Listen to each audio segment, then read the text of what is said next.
Hello everyone. दोस्तों, जब भी थर्ड हाउस के लॉर्ड एट्थ हाउस में जाते हैं तो ऐसे में जातक की अधिकार जमाने की इच्छा होती है। साथ ही बिना किसी अधिकार के भी वो चीजों को और स्थितियों को संभालने की इच्छा रखता है। ऐसे लोग मूल रूप से बहुत ज्यादा परोपकारी भी होते हैं। दूसरों को अगर किसी भी तरीके की हेल्प की जरूरत होती है तो ऐसे लोग हमेशा दूसरों की हेल्प करने के लिए भी तैयार रहते हैं। इन लोगों के अंदर एक ऐसा जुनून देखा जा सकता है जहां पर अगर वो किसी से प्रेम करते हैं तो उसके लिए किसी भी हद तक जाने के लिए तैयार रहते हैं। यानी कि अगर ऐसे लोगों को अपने प्रेम के लिए मरना पड़े तो वो मरने तक के लिए तैयार हो जाते हैं। इनके कार्य ईमानदारी और सच्ची नीयत पर आधारित होते हैं। ऐसे लोग बहुत ज्यादा संवेदनशील होते हैं, इसलिए अगर कोई भी इनकी ईमानदारी पर शक करता है या उस पर किसी तरीके का तंज कसता है तो ऐसे लोगों को बहुत ज्यादा तकलीफ पहुंचती है। यानी ऐसे लोग इमोशनली बहुत ज्यादा हर्ट हो जाते हैं। दिल से बहुत ज्यादा अच्छे होने के बावजूद भी जब इन्हें अपराधी की तरह ट्रीट किया जाता है, यानी कि लोग इनमें किसी न किसी तरीके का दोष निकालते रहते हैं, उनको अपराधी जैसा फील करवाते हैं, तो ऐसे में ऐसे लोग बहुत ज्यादा नाराज हो जाते हैं। या ऐसे में इनके अंदर लोगों के व्यवहार को लेकर कटुता आ जाती है। यानी कई बार देखा जाता है कि ऐसे लोगों के भाई बहन नहीं होते हैं, यानी कि ये लोग अपने माँ बाप की इकलौती संतान होते हैं।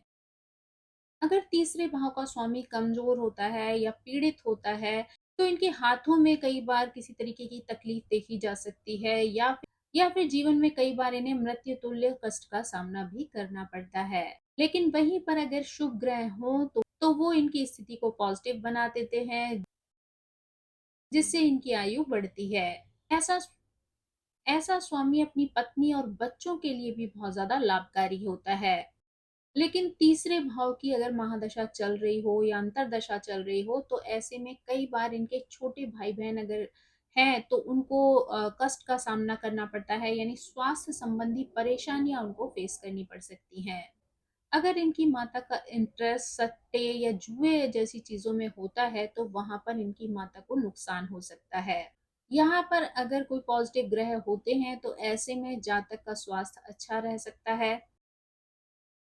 अगर तीसरे भाव के स्वामी आठवें भाव में हो या छठे भाव से उनका संबंध बन रहा हो तो ऐसे में उनको धन लाभ भी हो सकता है। यानी जीवन के कई सारे कष्टों के बाद भी उनको यहाँ पर धन की प्राप्ति हो सकती है। यानी उनको जीवन में किसी भी प्रकार का कष्ट मिलता रहा हो पर महादशा या अंतरदशा के बीच में इनको धन लाभ भी हो सकता है। यहाँ पर अगर मैल्फिक ग्रह का प्रभाव बहुत ज्यादा आ जाए तो ऐसे में व्यक्ति किसी आपराधिक मामले में भी फंस सकता है। यानी हो सकता है कि बिना गलती के भी वो किसी ऐसी चीज की सजा भोगे जो उसने की ही ना हो, उसी की वजह से उसे बदनामी का सामना भी करना पड़ सकता है। विरासत के मामले में अगर बात की जाए तो वहां पर भी उनको परेशानी होती है। यानी इनहेरिटेंस में मिलने वाली पैसे प्रॉपर्टी के लिए भी उनको काफी प्रयास करना पड़ता है। अगर उनको ये प्रॉपर्टी मिलती है वो भी काफी तकलीफों के बाद ही मिल पाती है। सामान्य रूप से कहा जाए तो ये स्थिति बताती है कि ऐसा व्यक्ति अपने इंटरेस्ट से, अपनी जो हॉबीज हैं उनसे, या गुप्त विद्याओं से या छिपी हुई चीजों से गहनता से जुड़ा हुआ होता है। ऐसा व्यक्ति एक अच्छा ब्लॉगर भी बन सकता है या किसी भी माध्यम से रहस्यमय विषयों पर बात कर सकता है। ऐसे लोगों को रहस्यमय दुनिया की जानकारी को इकट्ठा करना भी बहुत ज्यादा पसंद होता है और उसको लेखन के माध्यम से या फिर अपने वाचन के माध्यम से लोगों तक पहुंचाने में भी बहुत ज्यादा इंटरेस्ट आता है। यानी अगर देखा जाए तो ऐसा व्यक्ति किसी रिसर्च फील्ड से जुड़ा हुआ भी हो सकता है, जहां पर वो किसी विषय में नई नई जानकारियां एकत्रित करके लोगों तक पहुंचाने का कार्य भी कर सकता है। हालांकि ये सारे परिणाम व्यक्ति की दशा महादशा, ग्रहों पर दृष्टि, ग्रहों की युति, वक्रीय स्थिति या फिर अस्त की स्थिति के अनुसार अलग अलग चार्ट में अलग अलग रूप में देखने को मिल सकती है। यानी एक दूसरे के चार्ट के अनुसार परिणाम भिन्न हो सकते हैं। अगर व्यक्ति को अपने बारे में कोई विशेष जानकारी करनी हो तो व्यक्ति को पूरे चार्ट का विश्लेषण करने की आवश्यकता होती है, क्योंकि पूरे चार्ट का विश्लेषण करने के बाद ही आप किसी निर्णय पर पहुंच सकते हैं। अब अगर हम अलग-अलग ग्रहों के अनुसार इसे समझने का प्रयास करें तो उसमें सबसे पहले हम सूर्य के बारे में बात करते हैं। मिथुन लग्न की कुंडली में सूर्य तृतीय भाव के स्वामी होते हैं, क्योंकि यहाँ पर सिंह राशि होती है। साथ ही वो 8वें भाव में मकर राशि में बैठते हैं। यह स्थिति ये भी दर्शाती है कि ऐसा व्यक्ति किसी सरकारी गुप्त एजेंसियों के साथ काम कर सकता है कि सूर्य सरकार का प्रतिनिधित्व करता है और 8th हाउस गुप्त चीजों के बारे में बताता है। तो व्यक्ति यहाँ पर गुप्त एजेंसियों के साथ मिलकर कार्य करके सरकार की सहायता भी कर सकता है। ऐसे लोग सरकार के जासूस भी हो सकते हैं, यानी सरकार को जासूस बनकर भी कई क्षेत्रों में मदद कर सकते हैं। व्यक्ति के पिता भी कई बार इसी तरीके के व्यवसाय से जुड़े हुए हो सकते हैं।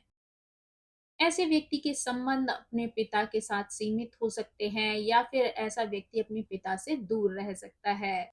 यहाँ पर व्यक्ति के आत्मविश्वास में भी उतार चढ़ाव की स्थिति देखी जा सकती है, यानी कि व्यक्ति के जीवन में कई बार उतार चढ़ाव देखने को मिल सकता है। सूर्य जन्म कुंडली में करियर का कारक होता है और कुंडली में जहां पर भी मकर राशि होती है वहां से व्यक्ति अपना करियर बना सकता है। इसलिए मिथुन लग्न वालों के लिए करियर के लिहाज से ये स्थिति बहुत ही मजबूत संकेत देती है।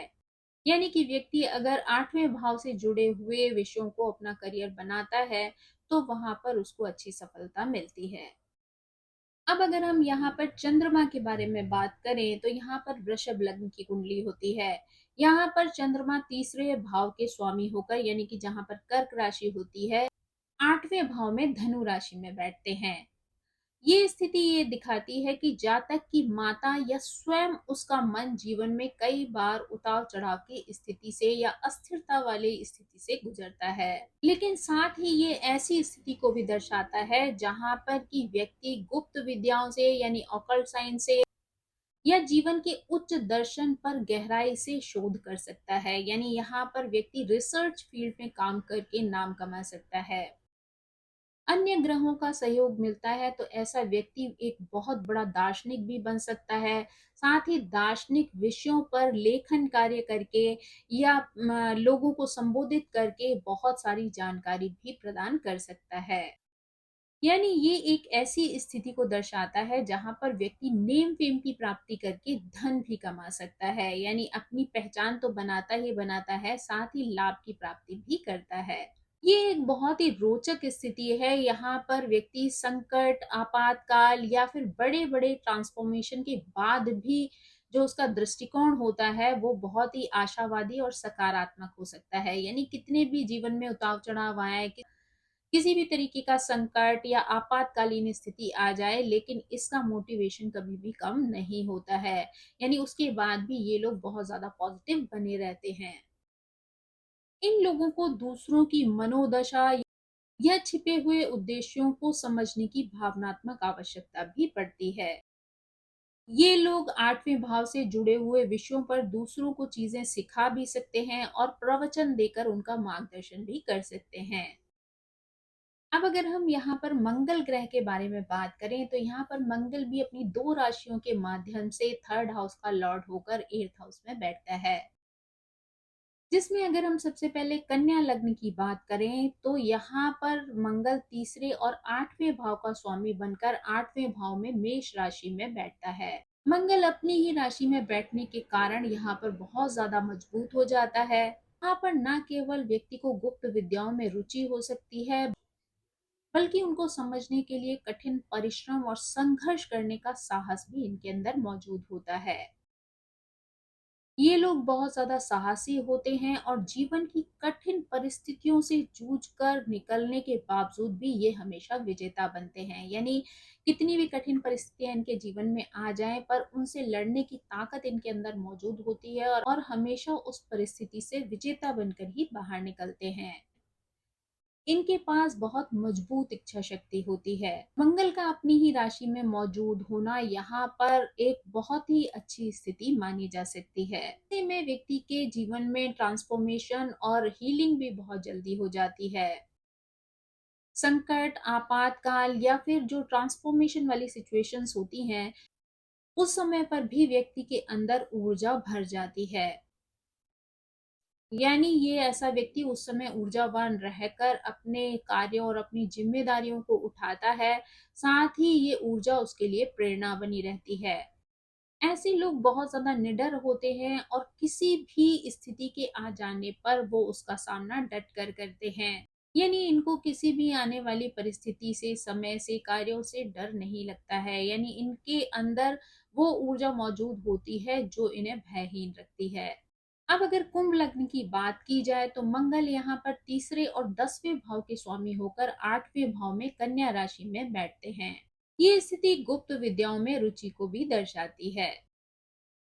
चूँकि मंगल कन्या राशि में बहुत ज़्यादा मजबूत नहीं होता है, तो इसलिए देखा जा सकता है कि यहाँ पर व्यक्ति को समझने में या मेहनत करने में बहुत ज़्यादा कठिनाई होती है। यानी किसी भी चीज़ को करने के लिए उसके अंदर ना तो उतनी ज़्यादा ऊर्जा रहती है और ना ही उतना साहस होता है। तो कई बार उन परिस्थितियों का सामना करने में वो भटक जाता है या उसे तकलीफ का अनुभव होता है। स्थिति ये भी दर्शाती है कि कुछ लोगों के जो ब्रदर्स होते हैं वो भी गुप्त विद्याओं से जुड़े हुए हो सकते हैं।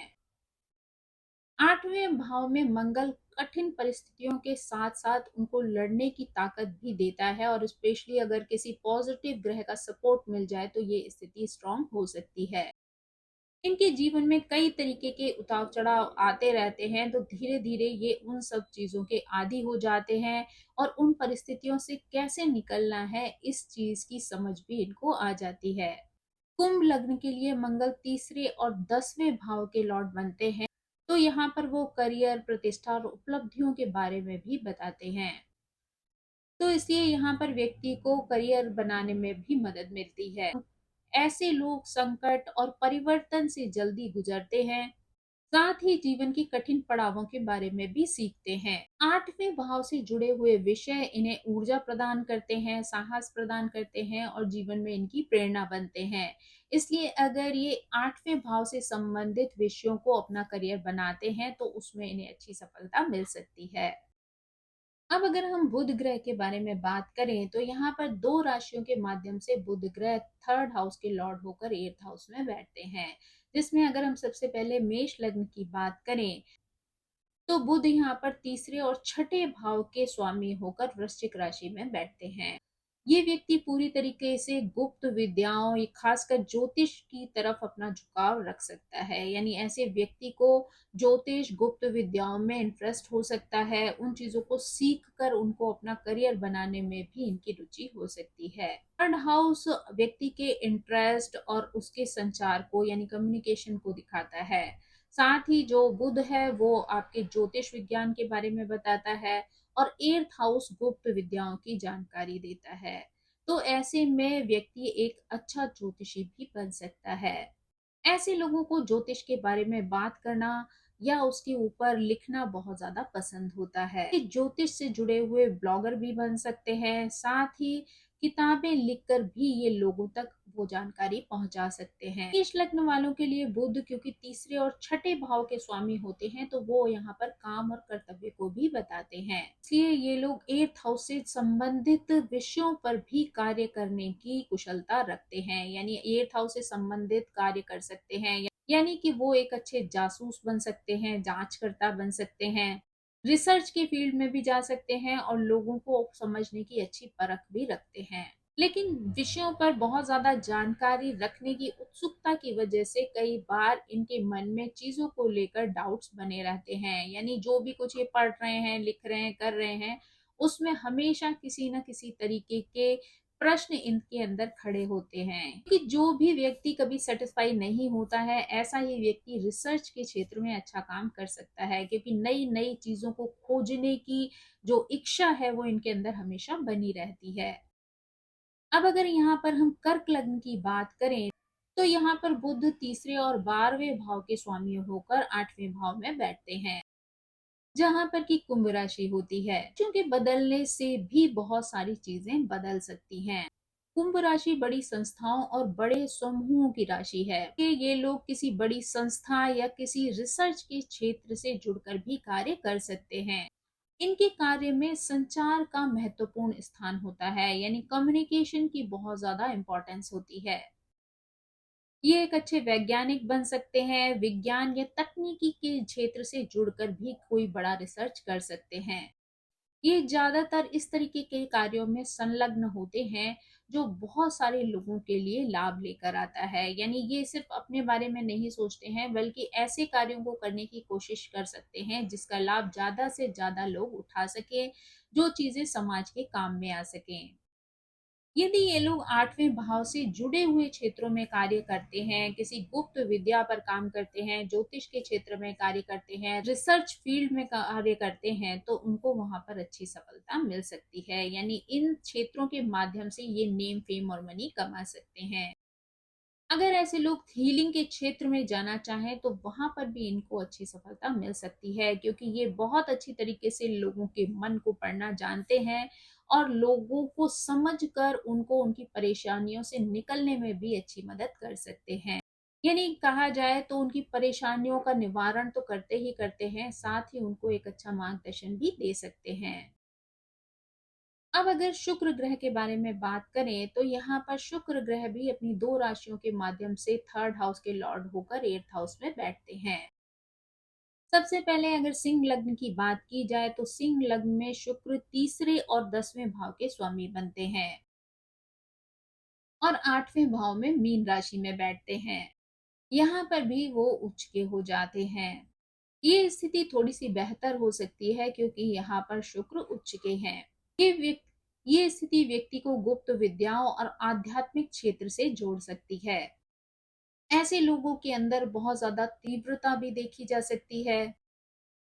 यहाँ पर शुक्र उच्च का होने की वजह से कई बार यहाँ पर व्यक्ति को अपने किए गए कार्यों में पॉजिटिव परिणाम मिलते हैं और वो वहां से धन भी अच्छे से कमा सकता है। यानी ऐसी गुप्त विद्याओं के माध्यम से व्यक्ति धन की प्राप्ति भी कर सकता है।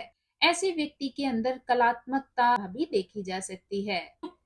शुक्र सुख सुविधाओं का कारक भी है, इसलिए जहाँ तक गुप्त रूप से सुखों का आनंद भी ले सकता है, कुछ वर्जित सुखों की ओर भी आकर्षित हो सकता है। यानी जो सुख समाज के द्वारा बहुत ज्यादा स्वीकृत नहीं होते हैं, उन सुखों की ओर भी इसका ध्यान जा सकता है। पुरुष कुंडली में शुक्र पत्नी का भी प्रतिनिधित्व करता है, इसलिए यहाँ पर व्यक्ति अपनी पत्नी से गुप्त तरीके से भी मिल सकता है या अपने संबंधों को छिपाकर भी रख सकता है। इनकी पत्नी बहुत ज़्यादा खूबसूरत होती है, उसके बाद भी इनके एक्स्ट्रा मैरिटल अफेयर देखे जा सकते हैं। यानी ऐसी स्थिति सभी के लिए लागू नहीं होती है, लेकिन कई बार ग्रहों की स्थिति के अनुसार, महादशा या अंतरदशा के अनुसार ऐसी स्थिति का सामना भी करना पड़ सकता है। ये स्थिति सबके साथ हर समय नहीं होती है, लेकिन कई बार ऐसी सिचुएशंस ऐसे व्यक्ति के सामने आ सकती हैं। यहाँ पर पत्नी के अंदर भी 8वें भाव से संबंधित गुणों को देखा जा सकता है। यानी हो सकता है वो किसी ज्योतिष के क्षेत्र में कार्य करने वाली हो या उन विषयों में उसका इंटरेस्ट हो या फिर रिसर्च के क्षेत्र में वो कार्य कर सकती है। चीजों को छुपाकर रखने की प्रवृत्ति भी इनकी पत्नी के अंदर हो सकती है। अब अगर मीन लग्न की बात की जाए तो यहाँ पर शुक्र तीसरे और 8वें भाव के स्वामी होकर 8वें भाव में तुला राशि में ही बैठते हैं। चूंकि शुक्र यहाँ पर अपनी ही राशि में मौजूद है, तो ये स्थिति दिखाती है कि व्यक्ति के जीवन में कितने ही तरीके के उतार चढ़ाव आए, लेकिन उसके बावजूद भी अंत में ऐसे व्यक्ति को विजय की प्राप्ति ही होती है। यानी जीवन के उतार चढ़ाव ऐसे व्यक्ति को पूरी तरीके से हिला नहीं सकते हैं। जीवन में आने वाले स्ट्रगल्स को ये कितनी भी कठिनाइयों के साथ पार करे, लेकिन अंत में इनको विजय ही प्राप्त होती है। लेकिन अंत में उस पर ये जीत हासिल कर लेते हैं। इस स्थिति वाले व्यक्ति की जो पत्नी होती है वो बहुत साहसी होती है और बहुत ज्यादा भाग्यशाली होती है। ससुराल से भी ऐसे व्यक्ति के अच्छे धन लाभ के योग बन सकते हैं। अचानक की होने वाली घटना, लॉटरी या विरासत से भी व्यक्ति को धन की प्राप्ति हो सकती है। यहाँ पर व्यक्ति का इंटरेस्ट गुप्त विद्याओं में भी हो सकता है, ऑकल्ट साइंस से जुड़कर भी वो कार्य कर सकते हैं। शुक्र अपनी ही राशि में होने की वजह से यहाँ पर अच्छे परिणाम दे सकता है। लोग गहरी नजदीकी संबंध और यौन जीवन जैसे 8वें भाव से संबंधित सुखों का भी भोग कर सकते हैं और उनसे आनंद की प्राप्ति भी कर सकते हैं। इन्हें संयुक्त धन और संसाधनों से भी लाभ की प्राप्ति होती है। इनके इंटरेस्ट या इनकी जो हॉबीज होती हैं वो लोगों से कुछ हटकर हो सकती हैं या ऐसी हो सकती हैं जो अन्य लोगों के लिए वर्जित हो या कुछ अलग हटकर हो। पुरुष कुंडली में शुक्र पत्नी का भी कारक है, तो इनकी जो पत्नी है वो इन्हें गुप्त रूप से मिल सकती है। ये लोग अपने संबंधों को लोगों से छिपा कर रख सकते हैं, समाज से छिपा कर रख सकते हैं, या पत्नी के अंदर भी 8वें भाव से जुड़े हुए गुण देखे जा सकते हैं। यानी ये वो भी ऑकल्ट साइंस में इंटरेस्ट रख सकती है या उससे जुड़े हुए क्षेत्रों में कार्य कर सकती है, या फिर रिसर्च की फील्ड में भी कार्य कर सकती है। हालाँकि इनकी पत्नी देखने में बहुत अच्छी हो सकती है, इनके लिए आर्थिक मददगार भी हो सकती है, लेकिन उसके बावजूद भी ऐसा देखा जा सकता है कि कुछ जगहों पर विवाहेतर संबंध भी देखने को मिल सकते हैं। अब अगर गुरु ग्रह के बारे में बात की जाए, तो गुरु ग्रह भी अपनी 2 राशियों के माध्यम से 3rd हाउस के लॉर्ड होकर 8th हाउस में बैठते हैं। जिसमें अगर हम सबसे पहले तुला लग्न की बात करें, तो यहाँ पर गुरु तीसरे और छठे भाव के स्वामी बनकर 8वें भाव में वृषभ राशि में बैठते हैं। बृहस्पति ज्ञान और बुद्धि का कारक है, इसलिए ऐसे लोग गुप्त विद्याओं का ज्ञान अर्जित करना पसंद करते हैं। यानी 8th हाउस जो है वो गुप्त विद्याओं को दर्शाता है और गुरु ज्ञान का कारक है, तो ऐसे में व्यक्ति ऐसा ज्ञान अर्जित करना चाहता है जो गुप्त विद्याओं से जुड़ा हुआ हो सकता है। ऐसे लोग खुद तो ज्ञान अर्जन करते ही करते हैं, लेकिन इनका इंटरेस्ट दूसरों को ज्ञान देने में या दूसरों को चीजें सिखाने में भी हो सकता है। अगर यहाँ पर ये स्थिति किसी लड़की के चार्ट की हो, तो ऐसे में उसे एक ऐसा पति मिल सकता है जो वित्त के क्षेत्र से जुड़ा हुआ हो सकता है। ऐसी लड़की का ससुराल भी बहुत ज्यादा धनवान हो सकता है और वहां से भी उसे लाभ की प्राप्ति हो सकती है। यहाँ पर दंपति की संयुक्त संपत्ति भी देखी जा सकती है। तुला लग्न के लिए गुरु तीसरे और छठे भाव के स्वामी हैं और छठा भाव आपके काम और कर्तव्य को दर्शाता है। इसलिए ऐसे लोग किसी क्षेत्र में नौकरी कर सकते हैं, अच्छे वित्तीय सलाहकार हो सकते हैं, दूसरों के धन संसाधन और विरासत को संभालने की कला या ज्ञान भी इनके अंदर मौजूद होता है। जीवन में आने वाले बड़े संकटों और बदलावों को भी वो सकारात्मक दृष्टिकोण से देखते हैं, जो उन्हें जीवन में भाग्यशाली बना सकता है। अब अगर मकर लग्न की बात की जाए, तो यहाँ पर बृहस्पति तीसरे और 12वें भाव के स्वामी बनकर 8वें भाव में सिंह राशि में बैठते हैं। ये स्थिति व्यक्ति के लिए बेहतर हो सकती है क्योंकि यहाँ पर गुरु अपनी मित्र राशि में है। सिंह राशि अधिकार की राशि है, तो इसलिए ऐसे लोग गुप्त विद्या के क्षेत्र में शिक्षा हासिल करके और एकाधिकार रख सकते हैं। ये लोग खुद उन चीज़ों का अभ्यास करने में अच्छे नहीं होते हैं, लेकिन दूसरों को सिखाने के मामले में ये बहुत ज़्यादा अच्छे होते हैं, इनको बहुत ज़्यादा ज्ञान होता है। दूसरों को ज्ञान देने में ये ज़्यादा प्रसन्नता का अनुभव करते हैं। यानी खुद उन चीज़ों को भले ही वो बहुत ज़्यादा फ़ॉलो ना कर पाएँ, लेकिन जब दूसरों को सिखाते हैं, तो वो एक अच्छा मार्गदर्शन दे सकते हैं। यहाँ पर व्यक्ति को अपने ससुराल से भी लाभ मिल सकता है, यानी इनहेरिटेंस प्रॉपर्टी भी मिल सकती है या अन्य तरीके की लाभ की प्राप्ति भी हो सकती है। यहाँ पर सम यहाँ पर संयुक्त संपत्ति के योग भी बनते हैं, तो यहाँ पर आप दोनों पार्टनर की संयुक्त संपत्ति भी देखी जा सकती है। ग्रहों के अनुसार ही उनका लाभ आपको देखने को मिल सकता है। यानी कि जैसे ग्रह या ग्रहों की स्थिति होगी, उसी के अनुसार आपको वहां पर लाभ और हानि की प्राप्ति हो सकती है। ये गुरु के लिए एक बेहतर स्थिति है, इसलिए 8वें भाव से जुड़े हुए विषयों के प्रति व्यक्ति के अंदर सकारात्मक और आशावादी दृष्टिकोण होता है, जो उन्हें जीवन में बहुत कुछ सिखा कर जाता है।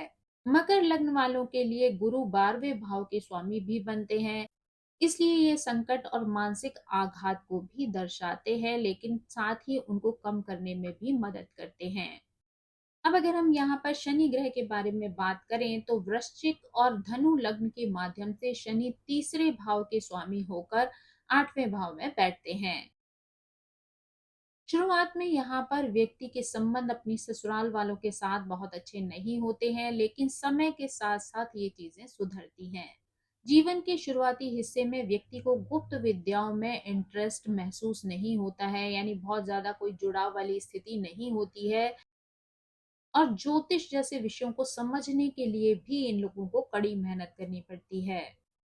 सबसे अच्छी बात यह है कि यहाँ पर शनि दुर्घटना की संभावनाओं को बहुत कम कर देता है और व्यक्ति को लंबी आयु प्रदान करता है। हमें अचानक से होने वाले नुकसान को भी शनि कम कर देता है। ऐसे लोग अच्छे रिसर्चर हो सकते हैं, यानी रिसर्च के फील्ड में काम करके भी अपना नाम कमा सकते हैं।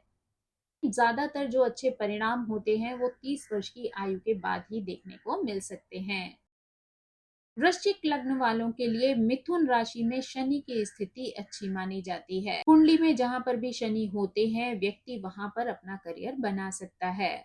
ऐसे लोग 8वें भाव से संबंधित कार्यों में कुशल हो सकते हैं और उसको ही अपना कार्य क्षेत्र बना सकते हैं। लेकिन शनि की उपस्थिति वहां पर व्यक्ति की हीलिंग को या व्यक्ति के जीवन में होने वाले परिवर्तन को बहुत ही धीमी गति प्रदान करते हैं। यानी शनि जो है वो बहुत धीरे धीरे चेंजेस लाते हैं लाइफ में।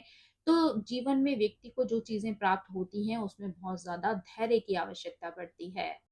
उम्र के बढ़ने के साथ साथ उनकी ये स्थिति बेहतर हो जाती है, खासकर जब व्यक्ति बहुत धैर्य के साथ जीवन में आगे बढ़ता है, उसके अंदर मैच्योरिटी आती है, तो उसके जीवन के हर क्षेत्र में एक स्थिरता आना प्रारंभ हो जाती है। यानी जैसे जैसे मैच्योरिटी के साथ व्यक्ति आगे बढ़ता है, तो शनि उसके जीवन में स्थिरता प्रदान करते हैं। वहीं पर अगर धनु लग्न की बात करें तो कर्क राशि में शनि कमजोर हो जाते हैं। ये स्थिति व्यक्ति के लिए भावनात्मक रूप से कठिनता लेकर आती है, यानी व्यक्ति इमोशनली बहुत ज्यादा अपने आप को कमजोर महसूस करता है। समय के साथ साथ ये भाव भी बेहतर होता जाता है और जीवन के दूसरे पड़ाव में व्यक्ति बहुत स्ट्रांग हो जाता है, चीजों को सीख लेता है, उसके अंदर बहुत ज्यादा मैच्योरिटी आ जाती है। इस हिस्से में व्यक्ति को गहरी हीलिंग, परिवर्तन और संयुक्त संसाधनों तक पहुंचने में आसानी होती है।